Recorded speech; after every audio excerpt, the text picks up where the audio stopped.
She loves you, yeah, yeah, yeah. She loves you, yeah, yeah, yeah. She loves you, yeah, yeah, yeah, yeah. You think you've lost your love? Well, I saw her yesterday. Olá, se você já entende um pouquinho de função trigonométrica, você seria capaz de resolver essa questão aqui sem fazer um desenho, um diagrama, um gráfico trigonométrico? É meio complicado, né, gente? Olha só, caiu na Universidade de Passo Fundo, lá do Rio Grande do Sul, e diz o seguinte: seja f de menos π a π, que seria o domínio em real, definida por f de x igual a cosseno de x sobre 2. Então é verdade que aí nós temos aí 5 afirmativas e você vai ter que analisar aqui um a um para ver qual que vai ser a alternativa correta. Então fiquem comigo que até o final dessa aula, mesmo aquele pessoal que ainda está começando a estudar funções, eu imagino que vocês vão entender. E outra coisa, gente, eu queria fazer aqui uma proposta para vocês. Seguinte, você inscreve e deixa seu like antecipado. Se ao final da aula você ficou satisfeito com a aula, mantenha a inscrição e o like. Caso contrário, você não gostar, desinscreve e dá o seu dislike também. Okay? Mas eu tenho certeza que vocês vão aproveitar bem essa aula. Vamos lá então. Eu vou fazer primeiramente um gráfico da função cosseno. F de x igual a cosseno de x. Como é que ficaria esse gráfico? Bom, eu vou colocar aqui o gráfico e já vou explicar passo a passo.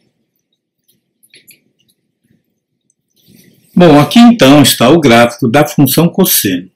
Olha só, vamos imaginar ali o círculo trigonométrico. Quando o x, que é o ângulo, é 0, o cosseno vale 1. Quando o ponteirinho do círculo trigonométrico está exatamente a 90 graus, que é π sobre 2, o cosseno vai valer 0. Quando ele chegar no π, é menos 1. Ah, professor, não estou entendendo por quê. Bom, então eu vou fazer o seguinte, ó.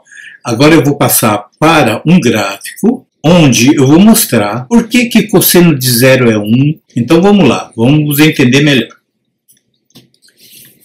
Bem, aqui eu estou na página do GeoGebra. Eu tenho aqui o círculo trigonométrico. Como vocês sabem, o círculo trigonométrico representa o seguinte, ó. Esse eixo horizontal é o eixo dos cossenos.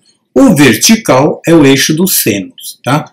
No eixo horizontal, eu coloquei aqui todos os ângulos em radianos. Então, é o seguinte, ó. Na trigonometria, você estuda assim. Faz de conta que você tem um relógio e esse relógio tem um ponteiro. Esse ponteiro está sempre apoiado aqui, ó, no eixo do cosseno. Aqui é o ângulo 0 graus. Então, esse eixo aqui, à direita do centro 0, eu tenho o cosseno positivo. E quando você fala cosseno de 90, cosseno de 60, ou seja, qualquer valor de ângulo, significa que é a medida que esse ponteiro faz no eixo do cosseno. Ah, não entendeu? Olha só. Por exemplo, ele está deitado aqui, ó, no eixo do cosseno. Aqui é 0 graus, correto? Cosseno de 0 graus, quanto mede? Qual é a sombra que ele está projetando no eixo do cosseno? Não é essa sombra todinha de 0 até 1? Lembrando que o círculo trigonométrico tem um raio de 1 unidade. É 1 centímetro? Não. É 1 metro? Não. É 1 unidade qualquer, tá? Então, se ele está aqui no 0, ele representa 1. Então, ó, eu já vou aproveitar e fazer o gráfico aqui do cosseno. Se eu movimentar esse ponteiro aqui, ó, até no 90 graus, na verdade ele não completou, mas esse ponto aqui já está marcando que é 90 graus. Ou seja, o cosseno de π sobre 2, ou cosseno de 90 graus, mede 0. Olha só, ele caiu exatamente no centro aqui. Agora, se eu continuar descendo esse ponteiro, sempre positivo quando ele faz sentido anti-horário. Então aqui, ó, aqui eu estou descendo e vou parar agora no 180 graus. Ora, 180 graus, olha só, quanto que vale essa ordenada aqui, ó. Aqui é menos 1, ó. Aqui é 0, aqui é 1 e aqui é menos 1. Observe que cosseno de π radianos é 1. Bom, agora vamos descer mais, agora vamos no 3π sobre 2, que é aqui, ó. Tá? Que é esse ângulo aqui. Onde é que ele vai estar o 3π sobre 2 lá no gráfico? Ó, olha só, aqui no zero de novo. E você observando, olha só, o ponteiro está aqui, ó, qual que é a sombra que ele está fazendo no eixo do cosseno? Exatamente no zero. E ele vai chegar agora, fechar no 2π radianos. Olha só, quanto que ele mede daqui até aqui? Não mede 1? Olha só, daqui o 2π mede 1.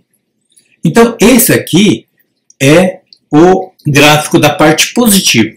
Agora, por que existe ângulo negativo? Gente, muita gente não sabe ainda, mas ângulo negativo é quando esse ponteirinho aqui, ele vai girar no sentido horário.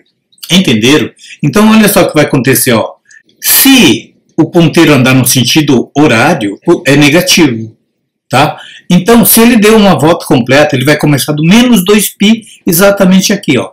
E se você olhar aqui, ó, no gráfico, o menos 2π está bem aqui na ponta. Então, ó, agora vou fazer o sentido horário, ó. Olha o que vai acontecer.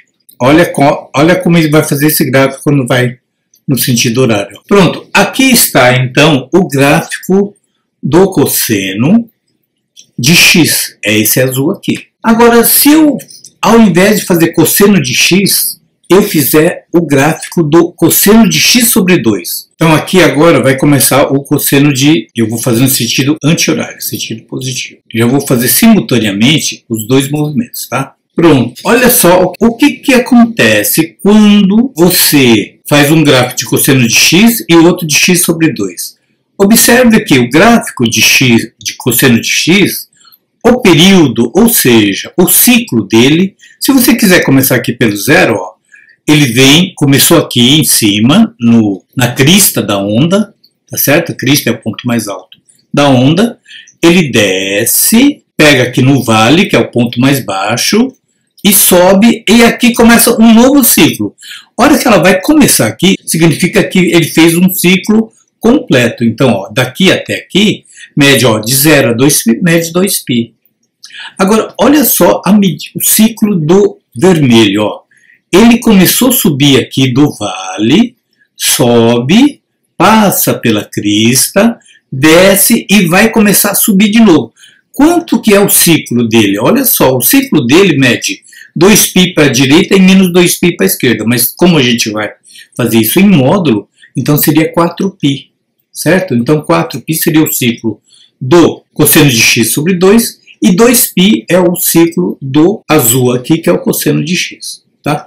Para nós interessa o quê? Para nós interessa esse vermelho aqui, ó, cosseno de x sobre 2. Então agora eu vou voltar para o nosso exercício e fazer o desenho só desse cosseno de x sobre 2.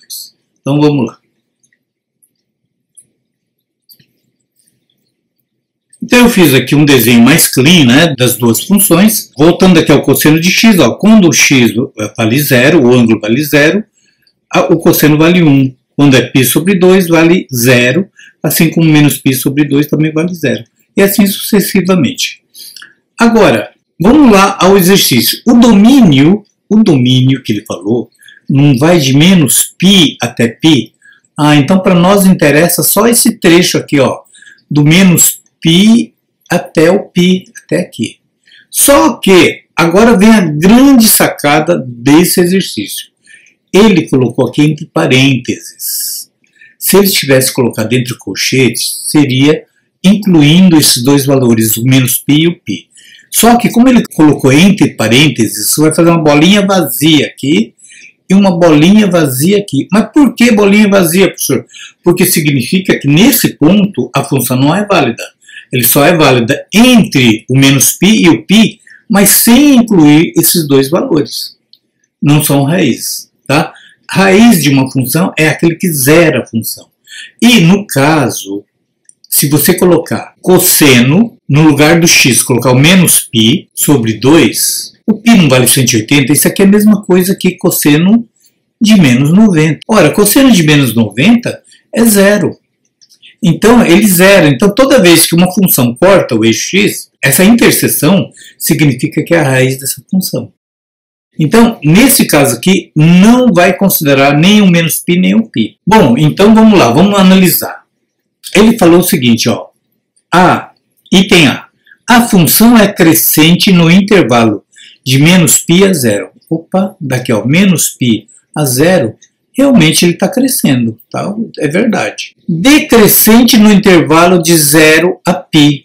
E realmente, olha, ele daqui ele está decrescendo, está descendo. E diz o seguinte, não possuem raízes reais. Realmente, ó, esses dois aqui não são considerados raízes. Então a alternativa A está correta. Mas já que estamos aqui na chuva, vamos continuar interpretando as outras alternativas. A função é crescente no intervalo de menos π a 0. Realmente está certo. Decrescente no intervalo de 0 a π. Também está correto. E possui duas raízes. Não, não possui porque o intervalo aqui é aberto, não é intervalo fechado. Quando a gente não inclui esses dois, a gente diz aberto. Ok? Então, essa alternativa está furada por causa dessa última afirmativa. Tá? Essa aqui não vale. Alternativa C. A função é decrescente. Bom, já começou errado. Ela é crescente. Então, aqui já furou também. Nem vou ler o resto. Item D. A função é decrescente também. A mesma coisa. Ela é crescente. E também a função está dizendo aqui, ó. A função é crescente no intervalo de 0 a π. Opa, de 0 a π, ela é decrescente, então não pode, não é válida essa afirmativa. Realmente, alternativa A. Pessoal, entenderam? Olha, essa teoria é um pouquinho complicada. Eu sei que pode gerar dúvida em alguns alunos, mas se você ficou com dúvida, escreve aí nos comentários que eu faço questão de explicar de uma outra forma para que você possa entender. Beleza? Para isso, pode escrever, ou escreve aí nos comentários, ou escreva inbox que eu vou te atender. E se você entendeu, achou que a aula valeu, então mantenha aquele seu like, aquela sua inscrição e pode escrever também, gente. É muito legal você estar interagindo aí com a gente, trocando ideia, é muito legal tudo isso. E outra coisa, gente, convida seus amigos aí para que venham conhecer esse nosso trabalho, feito sempre com extrema dedicação, sempre com muito desenho, muito gráfico, para que o visual ajude você a entender cada questão. Beleza? Por hoje é só, eu deixo aqui um grande abraço a todos, fiquem com Deus e até a nossa próxima aula.